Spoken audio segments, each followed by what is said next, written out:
In this video, we're going to talk about arithmetic series. In the last video, we went over arithmetic sequences, and we're actually going to use some of that when we talk about these series. So if you're still a little bit confused about them, you'll actually get a little bit more practice as we go through the stuff here.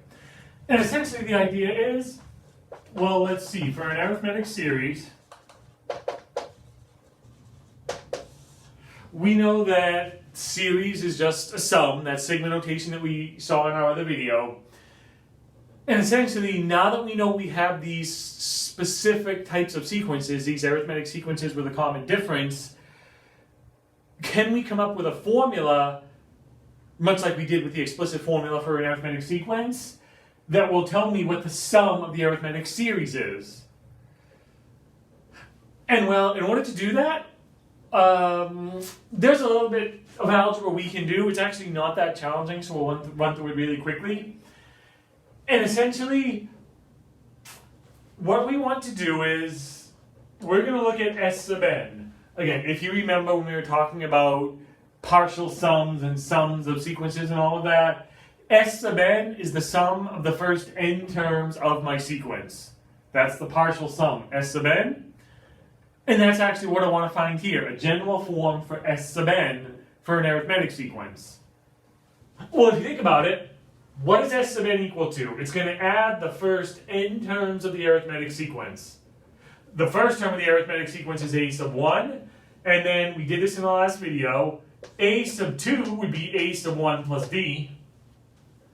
A sub 3 would be a sub 1 plus 2d. And this pattern would keep on going all the way out to the last term, which would be a sub n. And now somehow, I want to find a way to kind of simplify that, because let's face it, that could end up being a whole lot of addition. If I'm trying to find the sum of the first 100 terms, I don't want to have to add 100 different things together. So, well, we can do an algebraic trick. What we're going to do is, we're going to rewrite S sub n, but we're actually going to write these terms in reverse order. Essentially, I'm going to start with a sub n and go backwards. So, we'll let a sub n be first. And then what's the next term? And now here you just need to think a little bit. When we start with the smallest term, a sub 1, or the first term, not necessarily the smallest, but when we start with the first term, you add the common difference, then you add it twice, then you add it 3 times, and so on. If we're starting with the last term going backwards, then we don't add the difference, we actually take a sub n and subtract the difference. Because we're going backwards, not forwards. Then the next term would be a sub n minus 2d. And we would keep on going in that fashion all the way down to the first term, a sub 1. Okay. If this is a little bit tricky, pause the video, think about it for a few seconds, draw out your own arithmetic sequence, do it forwards and backwards and see what's going on, and it makes sense. But now what we're going to do is take those two sequences, those two sums written out, and we're going to add them together. We're going to add them term by term. So we get S sub n plus S sub n. That's just algebra. That's 2 S sub n's. Here, add term by term. If you add those, you get a sub 1 plus a sub n. And I'm just going to deliberately put that in parentheses so we can separate everything. Plus, now add these. A sub 1 plus d plus a sub n minus d. The d's cancel. We're left with a sub 1 plus a sub n. The next one, 2d minus 2d cancels. We're left with a sub 1 plus a sub n. This pattern will continue all the way down to the last two terms, which will give me a sub 1 plus a sub n. And that's really nice. We can actually simplify this. 2s sub n, let's see. How many a sub 1 plus a sub n's do we have? Well, we were adding the first n terms, which means there's n terms here.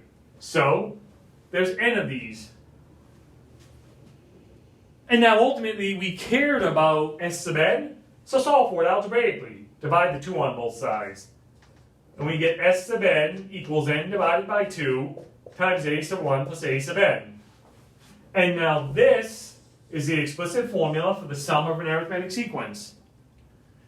S sub n equals n divided by 2 times the sum of the first term and the last term. This is an important formula and one you should recognize and remember. We're going to work with it a little bit for some practice. So just to write it out, S sub n equals n divided by 2 times a sub 1 plus a sub n. Now, well, let's see, just for fun, we will say that we have a sequence, a sub 1 equals 4, d is equal to 5, and I want to find s sub 10, the sum of the first 10 terms. Okay. If you're so inclined, you could pause the video again, list out, since you know the first term, you could list out the first 10 terms of that sequence, then you could add them all together, throw them into your calculator, hit enter and get the sum. And that would work fine. But ultimately, what if I wanted to find s sub 100, the sum of the first 100 terms? You don't want to have to list out the first 100 terms of the sequence and then add all 100 things in your calculator. That takes a long time. So we can use the formula. And let's see, s sub 10 equals 10, which is n, divided by 2, times a sub 1, which is 4, plus a sub n. But what's a sub n? Well, we don't know that, so we can actually find it. We remember the formula from the last section. A sub n equals a sub 1 plus n minus 1 times d.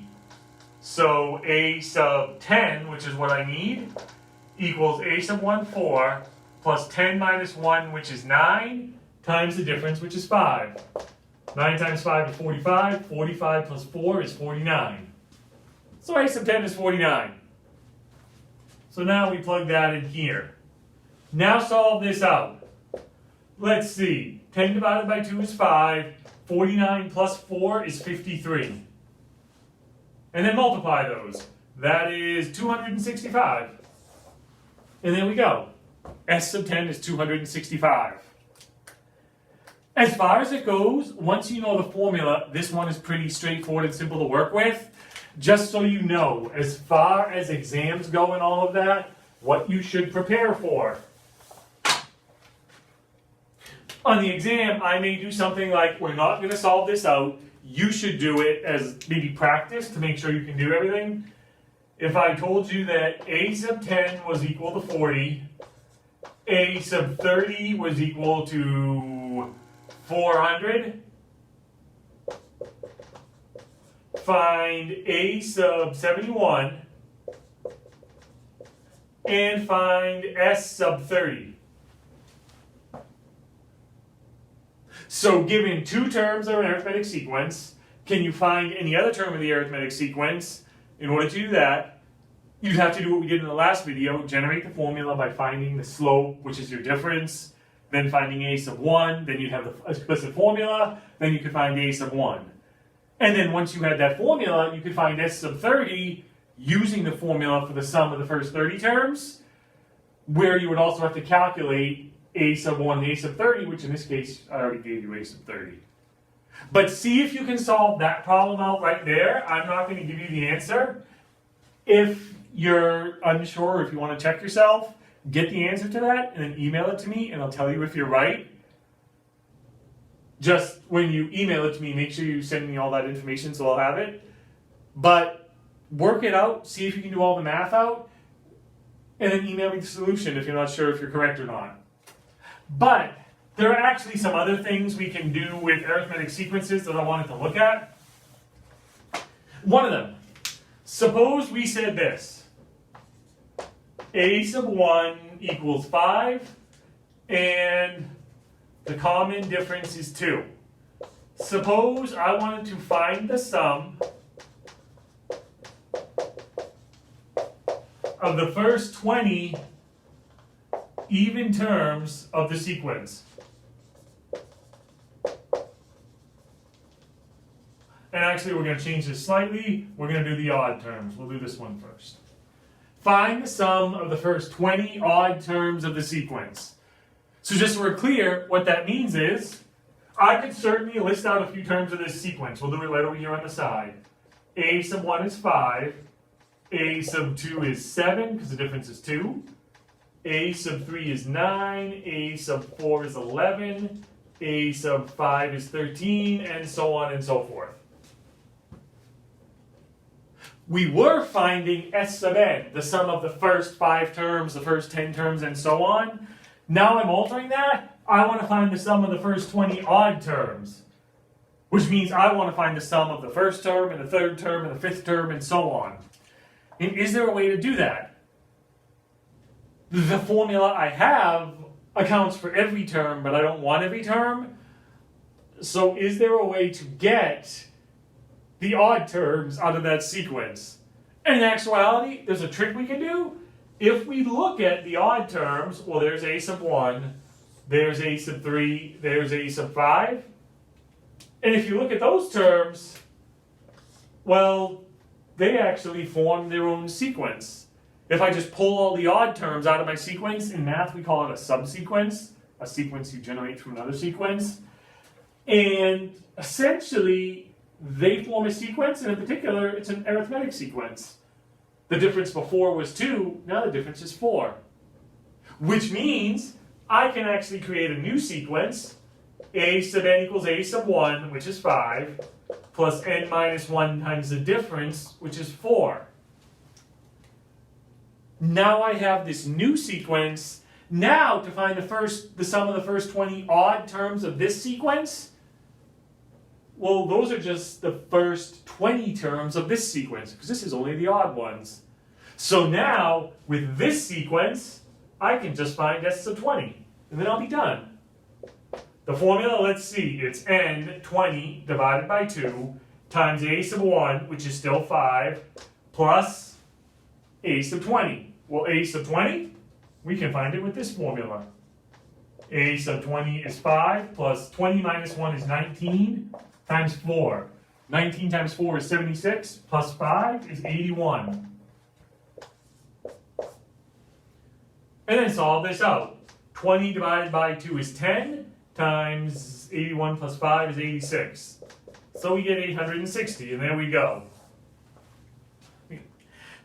If that seems a little bit confusing, again, like I said in the last video, just pause the video, stop it for a second, and think about it.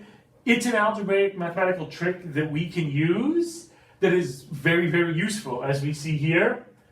One thing to keep in mind, if you want to make sure you fully understand it, do the same problem, but do the other one that we were talking about. Do the first 20 even terms. In that case, you would want these terms, and you would generate another sequence with the even terms. But there would be one difference. The common difference of this sequence would still be 4, 7, 11, 15. But now your A sub 1 wouldn't be 5 anymore, it would actually be 7. Because when you take the even terms, you drop the first one and look at the second one. So just keep that in mind. And again, the point is, once you know the formulas for the explicit formula for an arithmetic sequence, and the formula for the sum of an arithmetic sequence, there's a lot of things you can do. There's a lot of ways to manipulate it and mess with it. And I just want you to be prepared for everything you're going to see either in your homework or on the exam next week. So just mess around with it a little bit and see what you can do.